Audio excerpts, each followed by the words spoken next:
வணக்கம். ஜெம் செய்திகளுக்காக நான் உங்கள் ஜெனிஷா அகஸ்டன். இந்திய நேரப்படி இரவு 8:30 மணி செய்திகள். முதலில் ஜெம் தலைப்பு செய்திகளை காணலாம். கரூர், ஈரோடு, நாகப்பட்டினம், விருதுநகர் மாவட்ட எஸ்பிக்கள் மாற்றம். தேர்தல் ஆணையம் உத்தரவு. சாகித்ய அகாதமி விருது அறிவிக்கப்பட்டுள்ள எழுத்தாளர் தமிழ்செல்வனுக்கு வாழ்த்து தெரிவித்தார் முதலமைச்சர் மு.க.ஸ்டாலின். வரும் சட்டப்பேரவை தேர்தலில் திமுக வெற்றி பெற திமுக நிர்வாகிகள் கடும் உழைப்பை கொடுக்க வேண்டும். முதலமைச்சர் மு.க.ஸ்டாலின் வலியுறுத்தல். என்டிஏ கூட்டணியில் தமிழக வெற்றிக் கழகத்திற்கு 80 தொகுதிகள் ஒதுக்க விஜய் கோரிக்கை. அதிமுக தலைமையை ஏற்று வந்தால் விஜய் காய்னர், இல்லை என்றால் அவர் லாசர் என அதிமுக முன்னாள் அமைச்சர் ஜெயக்குமார் பேட்டி.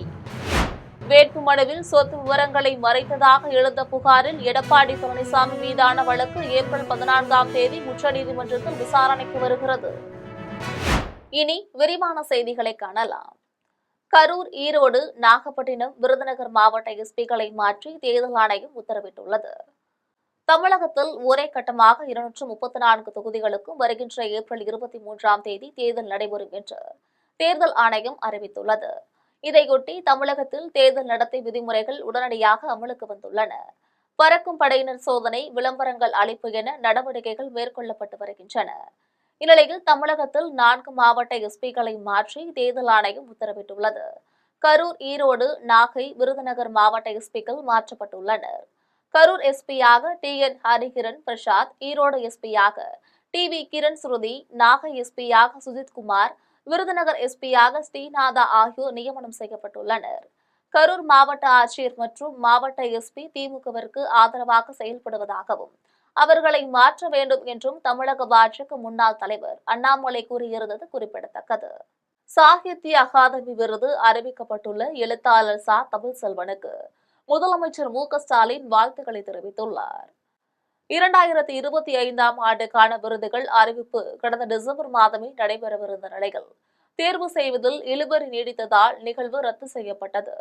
இந்நிலையில் இன்று சாகித்ய அகாதமி விருதுகள் அறிவிக்கப்பட்டுள்ள நிலையில் தமிழில் தமிழ் சிறுகதையின் தடங்கள் என்ற புத்தகத்திற்காக எழுத்தாளர் ச. தமிழ்செல்வனுக்கு விருது அறிவிக்கப்பட்டுள்ளது. இதையடுத்து எழுத்தாளர் தமிழ்செல்வனுக்கு பிரபலங்கள் மற்றும் இலக்கிய துறையை சேர்ந்த பலரும் வாழ்த்து தெரிவித்து வரும் நிலையில் முதலமைச்சர் மு.க.ஸ்டாலின் தனது எக்ஸ் பக்கத்தில் பதிவு ஒன்றை பதிவிட்டுள்ளார். அதில் தான் எழுதும் நிலப்பரப்பின் கருப்பொருள்களை எல்லாம் கதையின் ஓட்டத்தில் இயல்பாக பின்னி பிணைக்கும் எழுத்தாளர் தோழர் ச. தமிழ்செல்வனுக்கு சாகித்ய அகாதமி விருது அறிவிக்கப்பட்டிருப்பதற்கு எனது பாராட்டுகள் என்றும், தாமதப்படுத்தினாலும் இறுதியில் சரியான கைகளில் சாகித்ய அகாதமி சேர இருப்பதில் மகிழ்ச்சி கொள்கிறேன் என்றும், தங்களது படைப்புகள் மேலும் பல மொழிகளிலும் மொழிபெயர்க்கப்பட்டு நம் மண்ணின் கதைகள் அனைவரையும் சென்று சேர வாழ்த்துகிறேன் என்று மு.க.ஸ்டாலின் தெரிவித்துள்ளார். வரும் பேரவைத் தேர்தலில் திமுக வெற்றி பெற நிர்வாகிகள் தங்கள் கடும் உழைப்பை கொடுக்க வேண்டும் என்று முதலமைச்சர் மு.க.ஸ்டாலின் வலியுறுத்தியுள்ளார். திமுக தலைவரும் முதலமைச்சருமான மு.க.ஸ்டாலின் தலைமையில் சென்னை அண்ணா அறிவாலயத்தில் திமுக மாவட்ட செயலாளர்களின் கூட்டம் இன்று நடைபெற்றது. கூட்டத்தில் முதலமைச்சர் பேசினார். அப்போது வரும் சட்டமன்ற தேர்தலிலும் திமுக வெற்றி பெற்று தொடர்ந்து 2வது முறையாக ஆட்சி அமைக்கும் என்றும், அதற்கு திமுகவினர் தங்களுடைய கடுமையான உழைப்பை கொடுக்க வேண்டும் என்று முதலமைச்சர் மு.க.ஸ்டாலின் வலியுறுத்தினார். மேலும் கட்சியினரிடையே தனிப்பட்ட கருத்து வேறுபாடுகள் கட்சியின் வெற்றி பாதிப்பதை ஒருபோதும் அனுமதிக்க முடியாது என்றும் தெரிவித்துள்ளார். இது தொடர்பாக முதலமைச்சர் மு.க.ஸ்டாலின் எக்ஸ் தளத்தில் பதிவு ஒன்றை பதிவிட்டுள்ளார். அதில் உழைப்பை அள்ளி கொடுங்கள், உதயசூரியன் உதிக்கட்டும், வீடுதோறும் சென்றடைந்துள்ள திராவிட மாடலின் சாதனைகள், இந்தியாவிலேயே முதன்மை மாநிலமாக தமிழ்நாட்டை முன்னேற்றும் தொலைநோக்கு திட்டங்கள், அரணென அனைவருக்குமான தமிழ்நாட்டை காக்கும் கொள்கை உறுதி, துணிச்சல், இதுதான் திமுக என்று முதலமைச்சர் மு.க.ஸ்டாலின் பதிவிட்டுள்ளார். மேலும் ஏப்ரல் 23 அன்று தமிழ்நாட்டு மக்கள் தங்கள் வாக்குகளை உதயசூரியன் சின்னத்திலும் நமது மத சார்பற்ற முற்போக்கு கூட்டணியினரின் சின்னங்களிலும் அளிக்க அயராது பாடுபடுவோம் என்றும், திராவிட மாடல் 2.0 அமையும் நாள் வரை நமக்கு ஊன் உறக்கம் இல்லை என்று முதலமைச்சர் மு.க.ஸ்டாலின் பதிவிட்டுள்ளார். என்டிஏ கூட்டணியில் தமிழக வெற்றிக் கழகத்திற்கு 80 தொகுதிகள் ஒதுக்க விஜய் கோரிக்கை விடுத்துள்ளார். அதிமுக தலைமையிலான என்டிஏ கூட்டணியில் தமிழக வெற்றிக் கழகத்தை கொண்டுவர இருப்பதாக தகவல்கள் வெளியாகியிருந்தது. இது தொடர்பாக அதிமுக பொதுச் செயலாளர் எடப்பாடி பழனிசாமி செய்தியாளர்களை சந்தித்து பேசினார். அப்போது அதிமுகவோ கூட்டணி கட்சி தலைவர்களோ தமிழக வெற்றிக் கழகத்துடன் கூட்டணி குறித்து பேசவில்லை என தெரிவித்துள்ளார். இந்நிலையில் என்டிஏ கூட்டணியில் குறைந்தது 80 தொகுதிகளை கேட்பதாக தகவல்கள் வெளியாகியுள்ளது. இதில் 55 தொகுதிகளும் துணை முதலமைச்சர் பதவியும் கொடுக்க என்டிஏ முன்வந்ததாக சொல்லப்படுகிறது. அதே சமயம் விஜய் கோரிக்கையை என்டிஏ ஏற்றால் அதிமுகவிற்கு 100 முதல் 110 தொகுதிகளே கிடைக்கும் என்பதால் அதிமுகவினர் அதிருப்தியில் இருப்பதாகவும், என்டிஏ கூட்டணியில் விஜய்க்கு அதிக முக்கியத்துவம் அளிக்க எடப்பாடி பழனிசாமி தயக்கம் காட்டுவதாகவும் தகவல்கள் வெளியாகியுள்ளது. அதிமுக தலைமையை ஏற்று வந்தால் விஜய் காயினர் என்றும், இல்லை என்றால் அவர் லாசர் என்று ஜெயக்குமார் தெரிவித்துள்ளார். சென்னையில் அதிமுக முன்னாள் அமைச்சர் ஜெயக்குமார் செய்தியாளர்களை சந்தித்து பேசினார். அப்போது அதிமுக பொதுச் செயலாளர் எடப்பாடி பழனிசாமி பலமுறை தெளிவுபடுத்தியுள்ளார். விஜயுடன் எந்த பேச்சுவார்த்தையும் நடைபெறவில்லை என்றும், ஆனால் ஒன்று மட்டும் விஜய் தெரிந்து கொள்ள வேண்டும் என்றும், அதிமுக தலைமையை ஏற்று எங்களுடன் வந்தால் விஜய் காயினர் என்றும், இல்லை என்றால் அவர் லாசர் என்றும் தெரிவித்துள்ள அவர், காயினரா அல்லது லாசரா என அவரை முடிவு பண்ணட்டும் என்றும் ஜெயக்குமார் தெரிவித்துள்ளார்.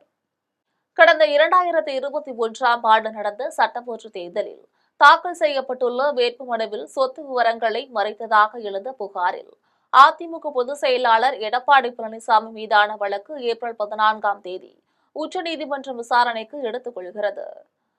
கடந்த 2021ஆம் ஆண்டு நடந்த சட்டமன்ற தேர்தலில் எடப்பாடி தொகுதியில் போட்டியிட்ட அதிமுக பொதுச் செயலாளர் எடப்பாடி பழனிசாமி தனது வேட்புமனுவில் சொத்து விவரங்களை தவறாக அளித்ததாக மிலானி என்பவர் சேலம் நீதிமன்றத்தில் மனு தாக்கல் செய்திருந்தார். மனுவை விசாரித்த சேலம் நீதிமன்றம் புகாரில் முகாந்திரம் இருப்பதாக தெரியவந்தால் வழக்கு பதிவு செய்து விசாரணை நடத்த சேலம் மாவட்ட குற்றப்பிரிவு காவல்துறைக்கு உத்தரவிட்டது. இதனை எதிர்த்து எடப்பாடி பழனிசாமி சென்னை உயர்நீதிமன்றத்தில் மேல்முறையீடு செய்தார். ஆனால் இந்த விவகாரத்தில் சேலம் நீதிமன்ற உத்தரவிற்கு தலையிட முடியாது என்றும், காவல்துறையின் விசாரணைக்கு ஒத்துழைப்பு அளிக்க வேண்டும் என்றும் தெரிவித்து உயர்நீதிமன்றம் அவரது மனுவை தள்ளுபடி செய்தது. இந்நிலையில் உயர்நீதிமன்ற உத்தரவை எதிர்த்து எடப்பாடி பழனிசாமி உச்சநீதிமன்றத்தில் மேல்முறையீடு செய்தார். மனுவை விசாரித்த உச்சநீதிமன்றம் விசாரணை நீதிமன்றத்தில் நடைபெறும் நடவடிக்கைக்கு இடைக்கால தடை விதித்து உத்தரவிட்டது. இந்த வழக்கு கடந்த 1 ஆண்டிற்கும் மேலாக விசாரணைக்கு எடுக்கப்படாமல் நிலுவையில் இருந்து வந்த நிலையில் எதிர்மனுதாரர் மிலானி தரப்பில் வழக்கை விரைந்து விசாரிக்க வேண்டும் என உச்சநீதிமன்றத்தில் மனு தாக்கல் செய்யப்பட்டுள்ளது.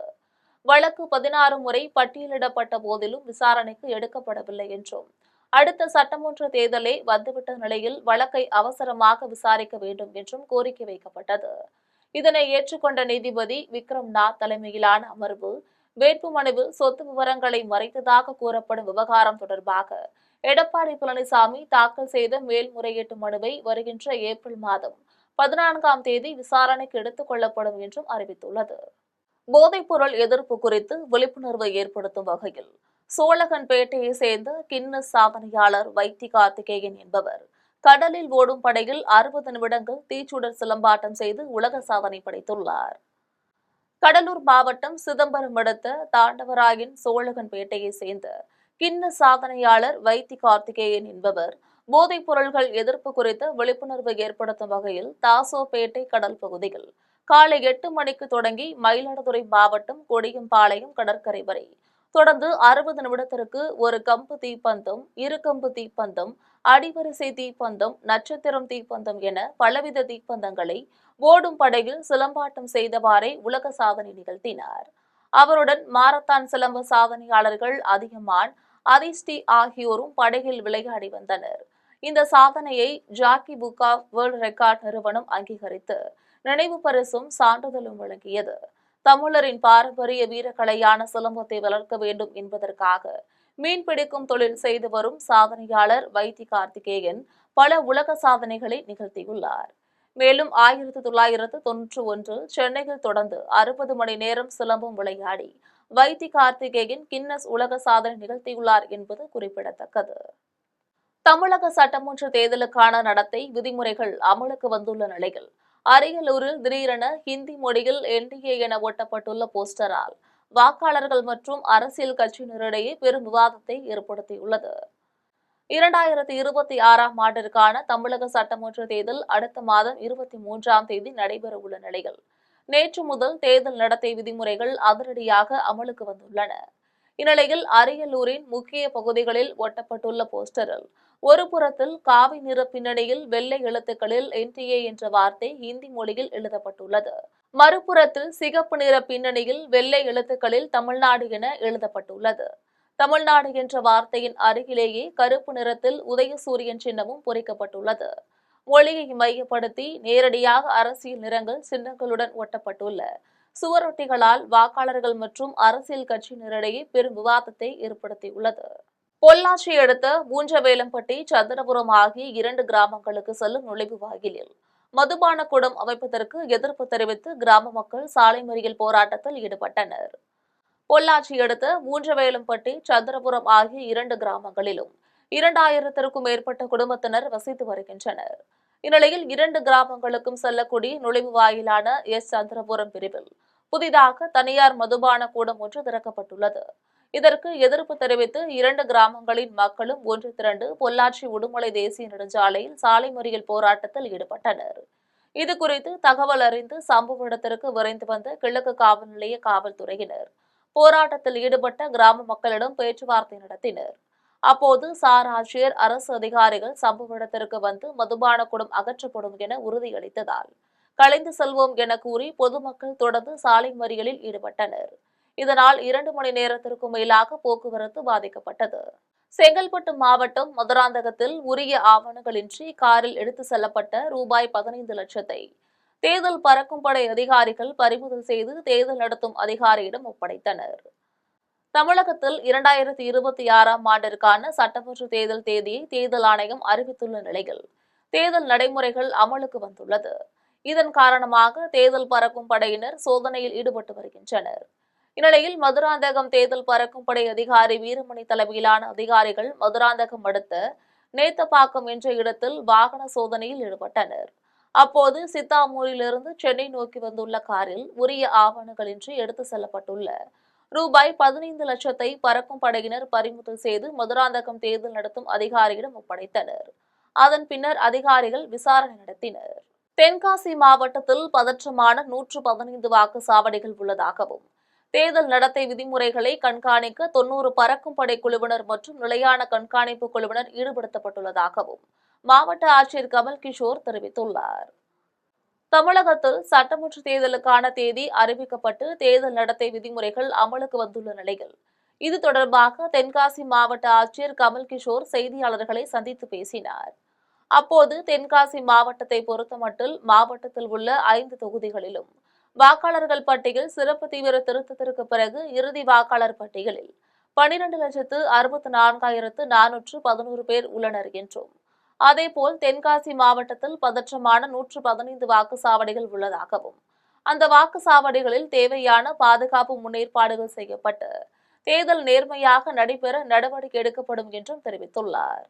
மேலும் தென்காசி மாவட்டத்தில் 45 பறக்கும் படை குழுக்கள் மற்றும் 45 நிலையான கண்காணிப்பு குழுக்கள் அமைக்கப்பட்டு 24 மணி நேரமும் கண்காணிப்பு பணியில் ஈடுபடுவார்கள் என்றும் மாவட்ட ஆட்சியர் கமல் கிஷோர் தெரிவித்துள்ளார். ஸ்ரீபெரும்புதூரில் நடைபெற்ற இந்து புரட்சி முன்னணி ஆலய பாதுகாப்பு கூட்டமைப்பின் செயற்குழு கூட்டத்தில் பல்வேறு தீர்மானங்கள் நிறைவேற்றப்பட்டன.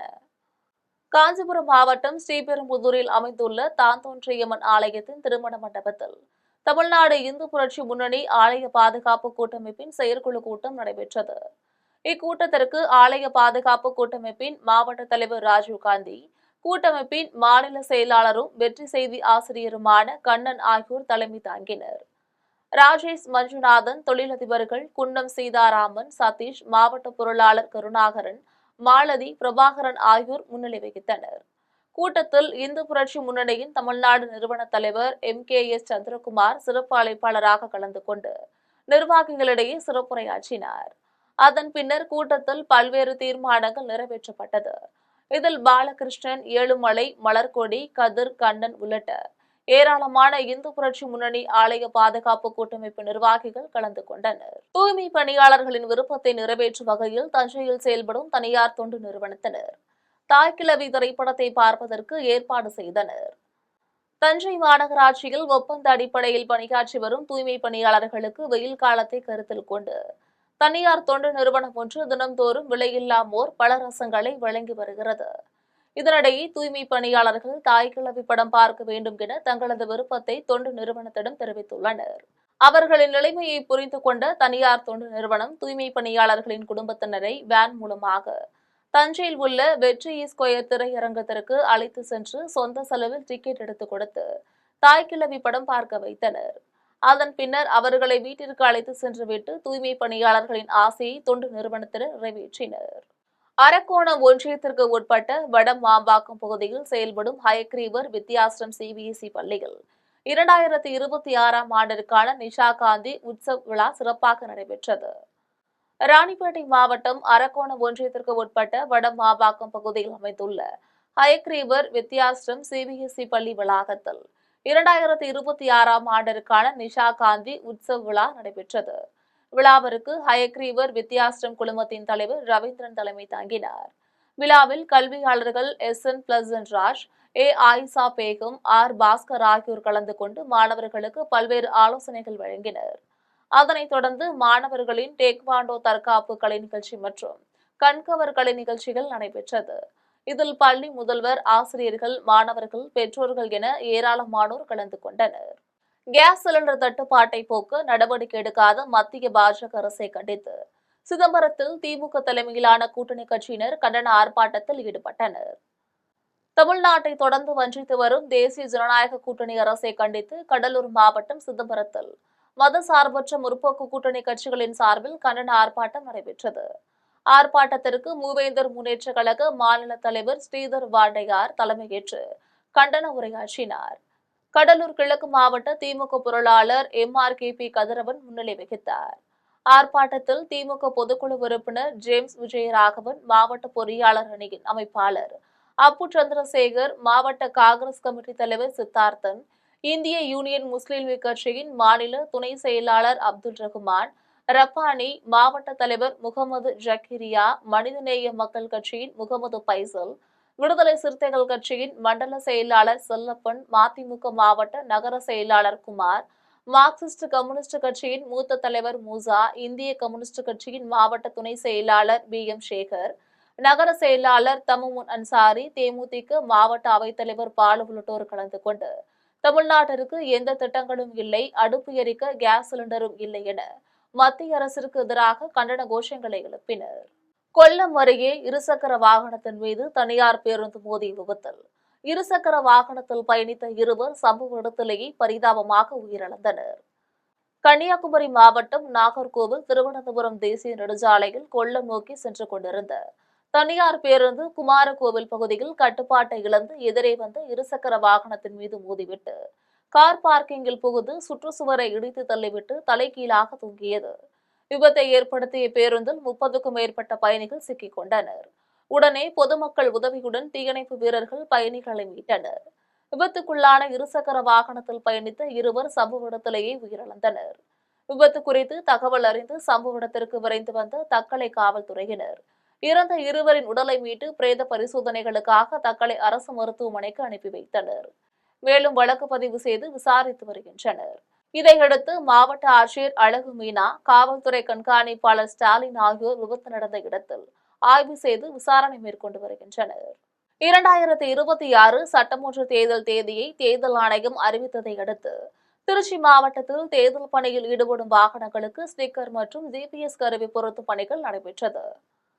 தமிழகத்தில் 2026 சட்டமன்ற தேர்தல் தேதியை இந்திய தேர்தல் ஆணையம் அறிவித்ததை அடுத்து நேற்றிலிருந்து தேர்தல் விதிமுறைகள் நடைமுறைக்கு வந்துள்ளது. இந்நிலையில் திருச்சி மாவட்ட ஆட்சியரும் தேர்தல் அதிகாரியுமான சரவணன் உத்தரவிட்டதன் அடிப்படையில் திருச்சி மாவட்ட ஆட்சியர் அலுவலக வளாகத்தில் தேர்தல் கண்காணிப்பு பணியில் ஈடுபடும் வாகனங்களில் தேர்தல் அவசரம் என்கின்ற ஸ்டிக்கர் மற்றும் GPS கருவி பொருத்தும் பணிகள் நடைபெற்று வருகிறது. பறிமுதல் செய்யப்படும் பணம் மற்றும் ஆவணங்கள் குறித்து உடனடியாக விவரங்கள் தயாரிக்கப்பட்டு சம்பந்தப்பட்ட நபர்களுக்கு வழங்கப்படும் என்றும் திண்டுக்கல் மாவட்ட ஆட்சியர் சரவணன் தெரிவித்துள்ளார். திண்டுக்கல் மாவட்ட ஆட்சியர் அலுவலகத்தில் உள்ள கூட்டரங்கில் 2026 சட்டமன்ற தேர்தல் குறித்து திண்டுக்கல் மாவட்ட தேர்தல் அலுவலரும் மாவட்ட ஆட்சியருமான சரவணன் செய்தியாளர்களை சந்தித்து பேசினார். அப்போது தமிழ்நாடு உட்பட 4 மாநிலங்களில் சட்டமன்ற தேர்தல் வருகின்ற ஏப்ரல் மாதம் 23ஆம் தேதி நடைபெறும் என இந்திய தேர்தல் ஆணையம் அறிவித்துள்ளது என்றும் இதனையடுத்து தமிழ்நாடு முழுவதும் தேர்தல் நடத்தை விதிமுறைகள் அமலுக்கு வந்துள்ளன என்றும் இந்திய தேர்தல் ஆணையத்தின் விதிமுறைகளின்படி 24 மணி நேரத்தில் அரசு அலுவலகங்களில் உள்ள புகைப்படங்கள் மற்றும் போஸ்டர் அகற்றப்படும் என்றும் 48 மணி நேரத்தில் பொது இடத்தில் உள்ள புகைப்படங்கள் மற்றும் போஸ்டர்கள் அகற்றப்படும் என்றும் 72 மணி நேரத்தில் தனியார் பகுதிகளில் அனுமதியின்றி வைக்கப்பட்டுள்ள அனைத்து புகைப்படங்கள் மற்றும் போஸ்டர்கள் அகற்றப்படும் என்றும் திருமண மண்டபங்கள், பிரிண்டிங் பிரஸ், நோட்டீஸ் மற்றும் பிளக்ஸ் ஆகியவை அனுமதி பெற்று அரசியல் கட்சிகள் வெளியிட வேண்டும் என்றும் மாவட்ட ஆட்சியர் சரவணன் தெரிவித்துள்ளார். மேலும் திண்டுக்கல் மாவட்டத்தில் 7 தொகுதிகளில் 27 குழுக்களாக தேர்தல் பறக்கும் படையினர் பாதுகாப்பு பணியில் ஈடுபட்டுள்ளனர் எனவும் திண்டுக்கல் மாவட்டத்தின் எல்லைகளில் 11 இடங்களில் ஏற்கனவே சோதனை சாவடி அமைக்கப்பட்டுள்ளது எனவும் பறிமுதல் செய்யப்படும் பணம் மற்றும் ஆவணங்கள் குறித்து உடனடியாக விவரங்கள் தயாரிக்கப்பட்டு சம்பந்தப்பட்ட நபர்களுக்கு வழங்கப்படும் என்றும் மாவட்ட ஆட்சியர் சரவணன் தெரிவித்துள்ளார். சோசியல் மீடியா இன்ஃபுளுயன்சர்ஸ் தேர்தல் சம்பந்தமாக தவறான தகவல்களை பதிவு செய்தால் சட்டப்படி நடவடிக்கை எடுக்கப்படும் என்று கோவை மாவட்ட ஆட்சியர் பவன்குமார் எச்சரித்துள்ளார். தேர்தல் நடத்தை விதிகள் அமலுக்கு வந்துள்ளதை தொடர்ந்து கோவை மாவட்ட ஆட்சியரும் தேர்தல் அதிகாரியுமான பவன்குமார், மாநகர காவல் ஆணையாளர் கண்ணன், மாவட்ட காவல் கண்காணிப்பாளர் கார்த்திகேயன் ஆகியோர் மாவட்ட ஆட்சியர் அலுவலகத்தில் செய்தியாளர்களுக்கு பேட்டியளித்தனர். அப்போது பேசிய மாவட்ட ஆட்சியர் பவன்குமார், நேற்று முதலே மாவட்டத்தில் தேர்தல் நடத்தை விதிகள் அமலுக்கு வந்துள்ளதாக தெரிவித்துள்ளார். கோவை மாவட்டத்தில் 27,14,676 வாக்காளர்கள் உள்ளதாகவும் கோவையில் 3,571 வாக்குச்சாவடிகள் அமைய உள்ளதாகவும் இசிஐ நெட் மொபைல் செயலி மூலமும் வாக்காளர்கள் அவர்களது முழு விவரங்களை அறியலாம் எனவும் தெரிவித்துள்ளார். மேலும் ஆன்லைன் வாயிலாகவே தேர்தல் விதி மீறல்கள் குறித்து புகார் அளிக்கலாம் என்றும் அரசியல் கட்சிகளும் அவர்களுக்கான அனுமதியை ஆன்லைன் மூலமாக பதிவு செய்யலாம் என்றும் மாவட்ட ஆட்சியர் பவன்குமார் தெரிவித்தார். மேலும் மாவட்ட ஆட்சியர் அலுவலகத்தில் 24 மணி நேர கட்டுப்பாட்டு மையம் இயங்கப்படும் எனவும் 18-025-0086 என்ற எண்ணில் கட்டுப்பாட்டு மையத்தை தொடர்பு கொள்ளலாம் எனவும் மாவட்ட ஆட்சியர் பவன்குமார் தெரிவித்துள்ளார். வந்தவாசியில் சொத்து பிரச்சினை காரணமாக தாய் தங்கையை சரமாரியாக தாக்கிய ஆரம்ப சுகாதார நிலைய மருத்துவரை காவல்துறையினர் கைது செய்து சிறையில் அடைத்தனர். திருவண்ணாமலை மாவட்டம் வந்தவாசி அடுத்த மாமட்டு கிராமத்தில் வசித்து வரும் ராஜேந்திரன், மல்லிகா ஆகியோருக்கு டாக்டர் ஆனந்தன், அரிதாஸ் என 2 மகன்களும் ஆனந்தி என்ற மகளும் உள்ளனர். 3 பேருக்கும் திருமணமான நிலையில் தனித்தனியே வசித்து வருகின்றனர். இந்நிலையில் தற்போது வந்தவாசி நகர ஆரம்ப சுகாதார நிலைய மருத்துவராக உள்ள டாக்டர் ஆனந்தன் என்பவர் சொத்து பாக பிரிவினை தொடர்பாக ஏற்பட்ட தகராறில் தாயார் மல்லிகாவை சரமாரியாக தாக்கினார். இதனை தடுக்க வந்த சகோதரி ஆனந்தியையும் தாக்கியதுடன் ஆபாசமாக பேசியுள்ளார். இதில் காயமடைந்த மல்லிகா வந்தவாசி மருத்துவமனையில் சிகிச்சைக்காக அனுமதிக்கப்பட்டுள்ளார். இது தொடர்பாக பொன்னூர் காவல் நிலையத்தில் அளிக்கப்பட்ட புகாரின் பெயரில் காவல்துறையினர் வழக்கு பதிவு செய்து டாக்டர் ஆனந்தனை கைது செய்து நீதிமன்றத்தில் ஆஜர்படுத்தி வந்தவாசி கிளை சிறையில் அடைத்தனர். 2026ஆம் ஆண்டிற்கான தமிழக சட்டமன்ற தேர்தல் நடத்தை விதிமுறைகள் குறித்த ஆலோசனைக் கூட்டம் காஞ்சிபுரத்தில் மாவட்ட ஆட்சியர் ஸ்னேகா தலைமையில் நடைபெற்றது. காஞ்சிபுரம் மாவட்ட ஆட்சியர் அலுவலக வளாகத்தில் உள்ள மக்கள் நல்லுறவு மைய கூட்டரங்கில் தமிழ்நாடு சட்டமன்ற பொது தேர்தலை முன்னிட்டு தேர்தல் நடத்தை விதிமுறைகள் தொடர்பாக அங்கீகரிக்கப்பட்ட அனைத்து அரசியல் கட்சி பிரதிநிதிகள் உடனான ஆலோசனைக் கூட்டம் மாவட்ட தேர்தல் அலுவலரும் மாவட்ட ஆட்சியருமான ஸ்னேகா தலைமையில் நடைபெற்றது. கூட்டத்தில் மாவட்ட காவல்துறை கண்காணிப்பாளர் சண்முகம், ஆவடி மாநகர காவல் துணை ஆணையர் பெரோஸ்கான், மாவட்ட வருவாய் அலுவலர் முருகேசன், தேர்தல் நடத்தும் அலுவலர்கள், அரசு அலுவலர்கள் மற்றும் காவல்துறை அலுவலர்கள் என பலர் கலந்து கொண்டனர். 5 வாக்காளர்கள் மட்டுமே உள்ள வெள்ளிமலை வாக்குச்சாவடிகளில் வாக்கு செலுத்துவதற்கு உரிய வசதிகள் செய்து தரப்படும் என்று தேனி மாவட்ட ஆட்சியர் ரஞ்சித் சிங் தெரிவித்துள்ளார். தேனி மாவட்ட ஆட்சியர் அலுவலக கூட்டரங்கில் தேர்தல் நடத்தை விதிமுறைகள் அமலானதை தொடர்ந்து மாவட்ட ஆட்சியர் ரஞ்சித் சிங் செய்தியாளர்களை சந்தித்து பேசினார். அப்போது தேனி மாவட்டத்தில் உள்ள 4 சட்டமன்ற தொகுதிகளிலும் 40 பறக்கும் படை வாகனங்கள் கண்காணிப்பு பணிகளில் ஈடுபட்டு வருகிறது என்றும் பணம் தொடர்பான புகார்கள் குறித்து பொதுமக்கள் புகார் தெரிவிக்கலாம் எனவும் இணையதளம் மூலம் போட்டோ, வீடியோ ஆதாரங்களுடன் தெரிவிக்கப்படும் புகார்கள் குறித்து 100 நிமிடங்களில் நடவடிக்கை எடுக்கப்படும் என்றும் புகார் கூறும் நபர்களின் தகவல்கள் பாதுகாக்கப்படும் என்றும் சட்டமன்ற தேர்தலில் வேட்பாளர்கள் 40 லட்சம் வரை செலவு செய்யப்பட வேண்டும் எனவும் இதுகுறித்து தேர்தல் அலுவலர்கள் கண்காணிப்பு பணிகளில் ஈடுபடுத்தப்படுவார்கள் என்றும் மாவட்ட ஆட்சியர் ரஞ்சித் சிங் தெரிவித்துள்ளார். மீண்டும் தலைப்புச் செய்திகள். கரூர், ஈரோடு, நாகப்பட்டினம், விருதுநகர் மாவட்ட எஸ்பிக்கள் மாற்றம். தேர்தல் ஆணையம் உத்தரவு. சாகித்ய அகாதமி விருது அறிவிக்கப்பட்டுள்ள எழுத்தாளர் தமிழ்செல்வனுக்கு வாழ்த்து தெரிவித்தார் முதலமைச்சர் மு.க.ஸ்டாலின். வரும் சட்டப்பேரவை தேர்தலில் திமுக வெற்றி பெற திமுக நிர்வாகிகள் கடும் உழைப்பை கொடுக்க வேண்டும். முதலமைச்சர் மு.க.ஸ்டாலின் வலியுறுத்தல். என்டிஏ கூட்டணியில் தமிழக வெற்றி கழகத்திற்கு 80 தொகுதிகள் ஒதுக்க விஜய் கோரிக்கை. அதிமுக தலைமையை ஏற்று வந்தால் விஜய் காய்னர், இல்லை என்றால் அவர் லாசர் என அதிமுக முன்னாள் அமைச்சர் ஜெயக்குமார் பேட்டி. வேட்புமனுவில் சொத்து விவரங்களை மறைத்ததாக எழுந்த புகாரில் எடப்பாடி பழனிசாமி மீதான வழக்கு ஏப்ரல் 14ஆம் தேதி உச்சநீதிமன்றத்தில் விசாரணைக்கு வருகிறது. இத்துடன் செய்திகள் நிறைவடைகின்றன. மீண்டும் செய்திகள் இரவு 12 மணிக்கு. உடனுக்குடன் செய்திகளை காண ஜெம் லைவ்.tv என்ற இணையதளத்தில் இணைந்திருங்கள். நன்றி, வணக்கம்.